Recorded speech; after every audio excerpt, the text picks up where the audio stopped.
Wassail, beautiful people. So I've been out for a long walk this morning to St Leonard's to go to my friend Helen's shop to buy some candles, which I just want to show you. I'm not using them yet, but I bought 2 green candles, one that is avocado and one that is fern. I can't remember the name of the fern one. I've chosen green because the spell we're going to do together is really about materializing things, and so green will represent the lower heart, like in this little red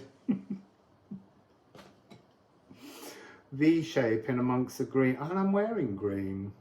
I should have green eyes, but I don't. So I've got these 2 lovely candles. 2 because there's many things we can do with 2. Let me just fold up the paper while we're getting ready for this reading. I wonder what today's reading will be about. Sorry, I just have to do a little origami with the paper. It's like, I had a friend who always used to fold up packers. I never noticed when he did it, and I'd always say to him, how did you just do that? And he wouldn't tell me. And then while making samosas, I realised how to do it, because it's the same fold for a samosa. It's a little mountain. So I was doing a meditation when I got back, which I feel I need to share with you because it's something you might like to try. When I was a young person, which is a long time ago, I used to go to sleep and imagine that I was inside a crystal. I don't know why, it was just something I did. And then I would fly through the universe. And everything I needed was in this crystal, because everything we need is inside ourselves. That's the truth of it. We just take ourselves on a journey. You know, we're very much like a snail. The shell of the snail is all the answers we seek that protect us until we know and need to understand the answers. So we carry all the solutions with us. And even though I have been, and I'm going to say homeless because I've had no home for 5 or 6 years, and I want a home more than anything. I want a nest. So the meditation was to be inside the crystal again, and then to take off and fly around seeking the space where I wish to place my energy. And I've seen somewhere, and that's my secret. But so I took myself in crystal form, inside a crystal, and I landed my crystal over the area where I wish to live. And I took my crystal and I buried it deep inside the ground, but the second half of it rises up. And then just all the most magnificent energy of love and joy and materializing me there. But because the crystal was enormous and it was beaming out all this beautiful energy, I was enormous. I was a giant, a Jotun, an Jotun. In Old Anglo-Saxon, E-O-T-E-N, Eoten. And so this is going to be my meditation and part of the magic that we're going to be working on. I have yet to write a poem to go with it, a spell, a galdir to speak the magic. But at the moment I'm using the energy of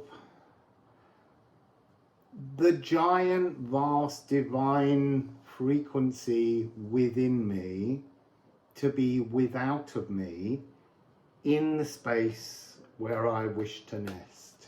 So that was just a little thought process. Are we going to begin with these? We are. So let's begin with some Liffruma Healing Oracle runes. You can buy this deck. It's a 78 card Anglo-Saxon rune deck from Liffruma.com.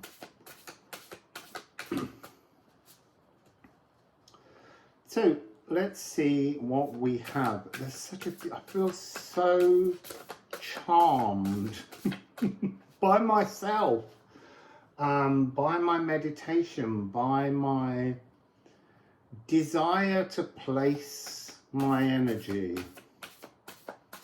where I wish to live. So what message would you like to share? Unfurling, leaf. Leaf, see, the magic of the bay leaf is unfurling. It's all part of the magical creation. Blueprinted, planned buds poke from slender twigs, signaling growth, known purpose, new dew-drenched beads swell and tremble, assembling and unfolding, superseding winter's icy grief. A fresh unfurling, spring tender green leaf, like all the other awakened leaves, each is precious and essential to the wholeness of the Yggdrasil tree. So interesting there, I imagined there being rain, and then I imagined looking and seeing a rainbow during this meditative phase that I was going on. There's something about this card which I absolutely adore. There are two leaves that are larger than life, just like I imagined myself as the giant. And this tree, this leaf, is reaching out to hug us, to comfort us. And when I was visiting the place that I want to go to, so that I could put it into my imagination, see it, visualize it, know the space, walk around it, create a magic circle that I walked with my treadle steps of love, that notion of walking with the best and most loving intention, I sat on a bench, high on a hill, was on only and I felt so at home in this frequency that the energy around me wobbled and my body surged with energy, as if to suggest, if I want to believe this enough, the magic of the natural world is supporting that desire. And that's a really important thing for us to do, because we're all, you know, I get caught in patterns where I understand my worthiness, but the old pattern thoughts tap you on the shoulder, nudge you in the temple, and tell you that you're wrong. And I'm not wrong. So let's get these two on the floor. These are done deals. Cards that fall to the floor are things that will happen. So Gaderung and Hengtru. There's something in this energy that's talking about, let the party roll on, let life roll on, let things in the world around you roll on, in both the esoteric and the physical, and just settle down in your own space and review what you require, what you desire, and stick with it. Oh, it's 7475. It's a natural progression, sorry. 7475. This is a natural progression. Mimir's well is the base of the Yggdrasil tree. Water the Yggdrasil tree, and we all have a personal Yggdrasil tree that we can water. So you water your Yggdrasil tree and then it can grow. So imagine that the next chapter of your life, the dreams you have, the desires within your heart are part of your personal Yggdrasil tree. Do you want to stop that by having gallows mentality? By constantly reviewing, constantly you see the trees outside are now dancing with joyful wind, the wind of change. Do you want to have a gallows mentality where you're just going to hang around? It's interesting. I always think of this in terms of Odin, how he hung from the tree having sacrificed his eye for wisdom. And then he spends the rest of his story in the mythology seeking more wisdom, like he got down from the tree too quickly. And I've always been slightly critical of that notion. But now I'm seeing that as essential. There has to come a point where the questing has to end. You have to choose a moment to move into life, into the physical world. And there's something here about the intention of the magic to root something into reality. That's what I'm getting. Let's go with some ceramics.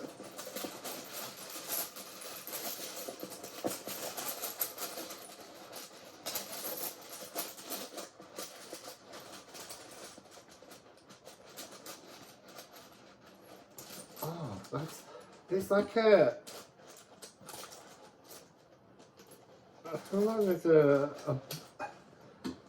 almost a leaden sky, ready to rain if you will just agree that your frequency is ready, you're baked. Interesting. So here we have 13, Yo, the yew tree. This is having, interesting. It's usually about a hollow yew tree, a new life growing within it. But I'm seeing now this yew tree as that crystal that you plant in the place where you're ready to stop, to witness a visible silence, to pause the spiritual reviewing and live. And then we have Gifu 7. Gifu is partnership, union with your spiritual life and your physical reality. It's also a gift. And as I said that, bliss, the gift of bliss. The gift of bliss is yours to bestow upon you when you desire. Look, we have this thing where we have epiphanies, we have realizations.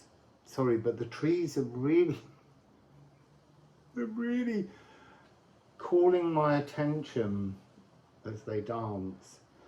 Where we say, you know, the spiritual pathway, it's never done. No, it's only never done if it's being monetized by someone who doesn't want you to succeed. The spiritual pathway is just a detour in life so that you can bestow bliss, the gift of bliss, of living beautiful experiences upon yourself. And then we have Hagal, not Hagal, it is similar to Hagal, but it has a second, it's Hel. It's just the returning light. There's something here about, again, this crystal, one half being planted into the physical world and the other half spurting like a psychic fountain announcing the enormity of your divinity in place, in situ, living a life in the world. And then we have 62, Stenkness. So this was, I think I mentioned it in yesterday's reading, which was about finishing design school, Galactic Design School, and how the whole life is a test. There are moments when you wake up and change the tapestry, but you wrote that tapestry to be changed. It's almost like the chapters are locked, and there's certain parameters, certain ideas, certain synchronicities that you wrote that would allow you to know when you had found a purpose that you intended for you to find. So we think often of the universe sending us these synchronicities, but actually we mapped all the synchronicities so that we might find them if we look for them. When we expand our frequency, then we tune in, we allow the tuning of ourselves to be in that frequency where the synchronicities, the pathways, the guidance that we left for ourselves can be experienced. And yes, it could be that you witness a spirit or a spirit animal or a ghost and you get a message from it, but you wrote that message. We wrote everything we experience, and we have to waken up to the fact that it is us that reflects the mirror that we created to find ourselves in. So let's have a musical alchemy of astrology. It's 2 over there and 4 just down there. I feel like I need to look at the bottom. Bard, hero of the heart. You are the hero of your own heart. So let's take the 2 that came first. Let's see what they are. Oh, interesting. That is so fascinating. You are the magnet for the secret wisdom. You are giving yourself a masterclass in how to be certified. This is a bit like it's continuing yesterday's reading. That which was always yours.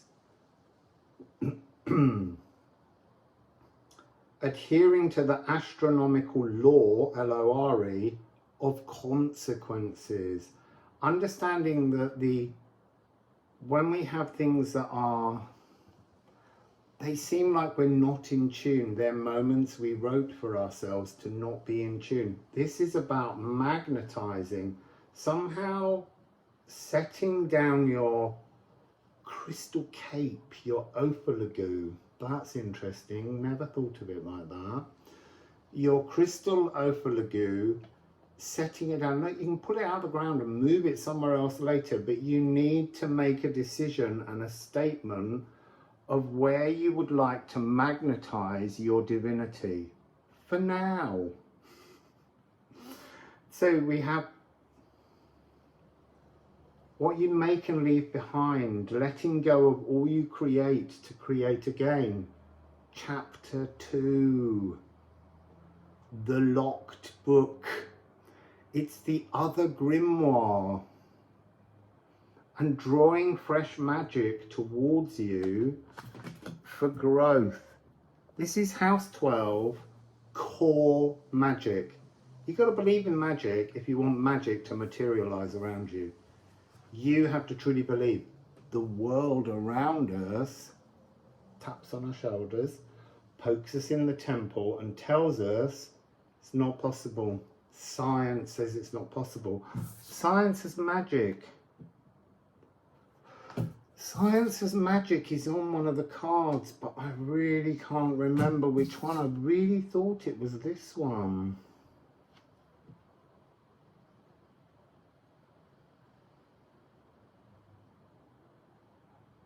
I am foolhardy, I am wise. I am repellent, I am magnetic. It's time to be wisely magnetic. So what are these 4 cards? Remove, retrograde, the stuck shadows of Pluto, spine energy, pause, a pause bar to adjust your spine. The spine is really important in sound healing. It's outside your body, and every other energy passes through the spine to wire into the nervous system. The moon, that cosmic mirror that you created.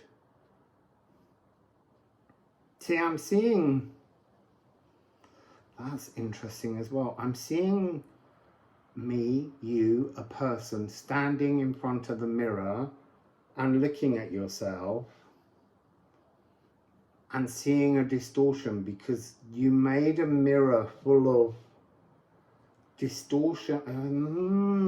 It's saying fun annoyances. Smash the mirror. Behind that mirror is the true mirror that you made. That's part of the key. And then we have, Aquarius, shoulders of giants. Remember the enormity of your cosmic divinity and plant it in the ground. Amplify, increasing receptivity, magnetizing, drawing things towards us. This is multiplication, nurturing streams of wisdom, the wisdom within you. All the answers are in you, in that snail shell. So what else am I seeing here? I've left my phone over there, so there'll be no singing. I'm seeing intuition. Listen to your intuition. But I'm also seeing this energy of consciousness. Uranus, Gaia. B to F. That is exactly the energy. Your consciousness plugged in to the reality of the world you wrote and created for you. Part of this energy of being in the design school is you made a universe, and now you're experiencing that universe attached to an earth-bound world, and it is just one long stankness test. But at the same time, this is the key. When you realize that you wrote all of the tests that you're going through, then it's your decision when to get down from the gallows mentality and plug yourself in and unfurl into the world of magic. What a beautiful, beautiful image of green, natural world frequency. Wow. So, I am converted. I'm converted. I'm going to chapter 2. I am returned. Knowledge. The masterclass, the secret wisdom. You are the master talking to you, the student, because you can't fit all of the master's mind in this body. But if you expand outside of your physical cells, then you can have your harvest. You can be your own channel to this wisdom. I am distinct.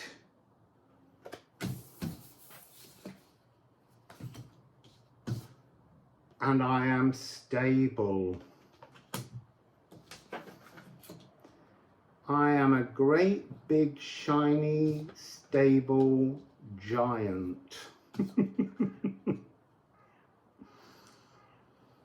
So you're working here with the energies of Pluto.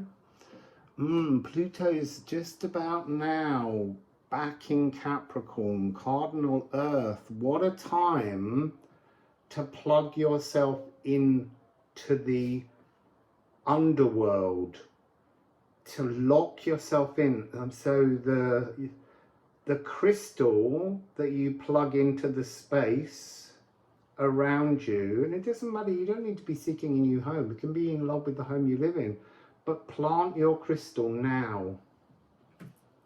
It seems like a great time, and it will drain out the shadowy fears. It will shatter and give you clarity, removing the veil to esoteric wisdom. And you will remember that you're not solely human. And you will begin to pour with new emotional concepts to inspire others.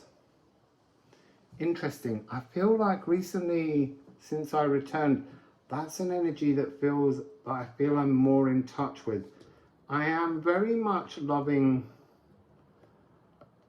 the way in which this card, the Cosmic Hummingbird, is removing the shadows. The sort of monochrome, black and white, polarity-ridden world has got this aquamarine energy in Aquarius, which for me is, did I mention that yesterday? Aquafaria. That's where design school is.